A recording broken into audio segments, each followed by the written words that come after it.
yangu mimi nikijitolea watu yangu, maana serikali sio mzuri. Serikali iko na watu wabaya. Juzi kule kwa Chebukati karibu waniue huko, wakaweka majangili hapo, niliona hao jamaa wanaweza kuniua wakati wowote. Na mimi nimekubali watu yangu, bora hata mimi nikienda, hii mbegu ambayo inapanda kwa roho zenu isikufe. Tumeona watu yangu, huo ndio ukweli. Huo ndio ukweli. Serikali na uanga watu, na mimi najua pia wanaweza maliza mimi. Lakini hata mimi nikienda watu yangu mkumbuke kama Natembeya tuambie kitu fulani, kama tunataka kuondoa kwenye maskini, sisi wenyewe Mwenyezi Mungu ametupatia nguvu ya kupiga kura. Tusidanganywe tena na uongo. Piga kura, ukipigia mtoto wako, ukipigia mwenyewe kura. Tumeelewana watu yangu? Tusipofanya hivyo hii kura ya siasa ya Kenya hii, mnashindwa, mnaingia pamoja, mnatukanana, huyu ni mganga, huyu ni mwizi. Baada ya kura mganga na mwizi wanakubaliana, narudi pamoja. Hiyo maneno hataki siasa ya ukora sisi. Ama namna gani? George Natembeya, the governor of Trans Nzoia County, just spoken and is saying his life probably it is in danger. He's trying to give an account of what happened in various parts of Western Kenya where he had visited and felt like his life was threatened. That's going to form the base of this analysis here today, where we're going to look at why is probably people afraid of Natembeya and probably they want to take him out. Before I take you through, please make sure that you subscribe, like and comment, because that is the best support you can always give this channel. For those who actually have been supporting me and subscribe to my channel, I'm now at 5,000. I want to thank you so much. As we are heading to 10,000, please be part of us. Thank you so much. Now, let me dive into the topic today. Why is Natembeya becoming a threat to President William Ruto and his team, to an extent that Natembeya is feeling that his life is threatened from the government side? Number one is the fact that of the influence he has already brought of late within the Western region. Through his Tawe movement,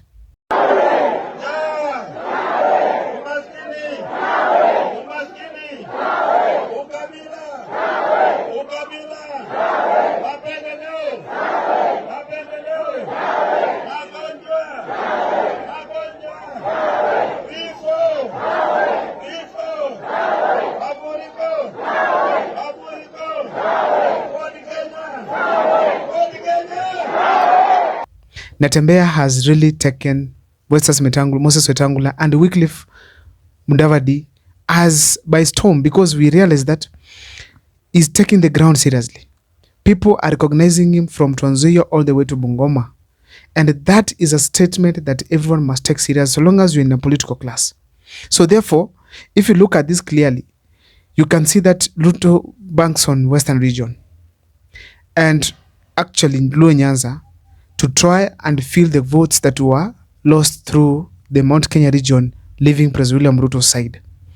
So when you see Natembeya rising, taking the people away from you to go and join Mount Kenya, that means very well that probably William Ruto's re-election is threatened.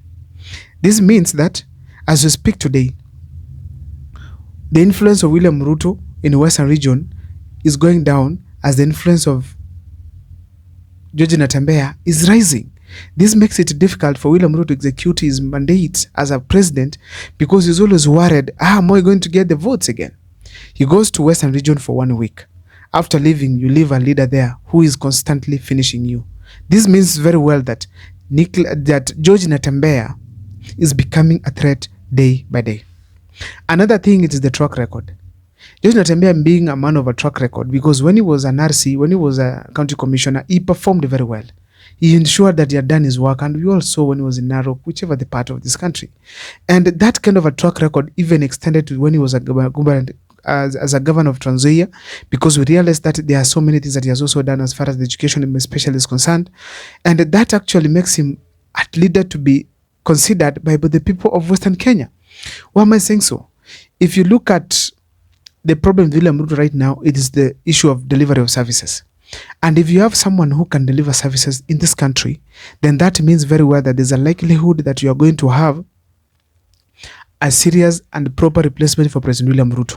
Someone going to fix some of the problems that have been already been identified by Kenyans in William Ruto's regime.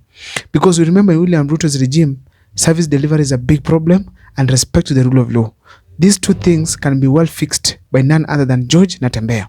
So in a scenario where Matiang'i does not come on board, there's a likelihood that we are going to have George Natembeya, and most likely to come and replace William Ruto. If that combination comes on board, whichever the way, there's a likelihood that people might consider him because of his way of working, because of his track record. Now, I cannot finish this video so by not talking about the issue of him being a vocal man. One of the people, Musalia Mudavadi and Wetangula, who are the leaders of Mount Western region, people who have been believed to be kingpins, people who are selfish, they don't have what you call the ability to be vocal. They don't speak to the people the way they deserve. If you need to be in politics, you have to speak like someone who can at least speak to a crowd. But Moses Wetangula and Musalia Mudavadi, they have been low on that. When you look at during campaigns of William Ruto, they did not deliver the way it was expected. Despite being kingpins of Western, Raila Amolo Odinga was able to beat them to an extent they did not even get 25% of the votes of that region. So this makes it so difficult for President William Ruto to work with this kind of a people. So when you have someone who's vocal, slowly by slowly taking them down, that means very well that George Natembeya is becoming a threat to President William Ruto, Moses Wetangula, and Musalia Mudavadi. This is a big statement that everyone has to look, especially those people who are allied to President William Ruto. So therefore, being vocal itself, it's a reason for Natembeya to be removed out of this world, because when you look at what is happening right now, he's saying his life is in danger. But if he's alive also is a threat to other political leaders because of their political interests. So the fact is, Natembeya's ability to speak when the people each and every day makes it difficult for the local leaders who are campaigning for President William Ruto, hence Natembeya being threatened because he can easily take out President William Ruto politically. Now, another thing I want to say here is because of the acceptance.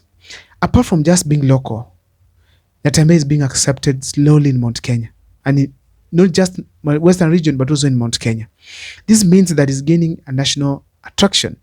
And that means that if, as we speak today, Natembeya is left to keep doing that, then William Ruto is seriously going to have a serious challenge in 2027.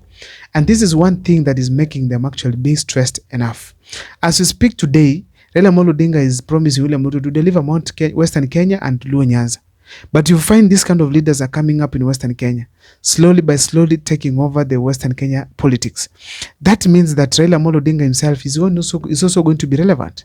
That means as we speak today, even those allies of Raila Amolo Odinga like Wycliffe Oparanya and the rest are also going to be relevant, because there's going to be a new king in town, new sheriff in town, who is going to take over the politics of Western region. As we speak today, if Natembeya decides to take at least 50% of the votes of Western Kenya to the side of whoever who is going to campaign, who's going to be against William Ruto, then that means very well that it is going to be very, very, very difficult as we speak for William Ruto to win the presidency come 2027. Lastly, one of the reasons as to why Natembeya is becoming a threat in Western region, it is the fact that Musalia Mudavadi and Wycliffe and Moses Wetangula are becoming a problem to the Western people region. They have taken selfishness and greediness as number one and people delivery as number last. Right now, there is no single thing that they have done in Western Kenya that they can say because we are in government as speaker and top cabinet secretary, we've been able to ensure that projects have done here, roads and stuff. Nothing at all.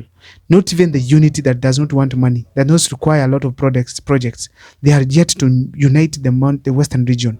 So therefore, you realize that when these kind of things are done, when you find that people are just seeing selfishness from them, they are just seeing them benefiting, and while the Western people are languishing in poverty, you realize that the people of Western slowly start withdrawing their support for these two individuals.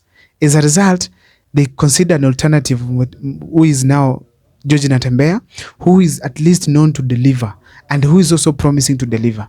And George Natembeya is quite smart because he ensures that whenever I speak, he brings out how these people are selfish, greedy, and only working for their stomach. He has also challenged them not uniting the Western region for quite some time now. These issues of Wetangula and of course Mudavadi makes it easy for George Natembeya to rise, and of course his rising eventually becomes a problem and a threat to these two individuals, William Ruto and of course Raila Amolo Odinga. I don't know what's your take, but those are the reasons I feel strongly that as we speak today, George Natembeya feels his life is in danger.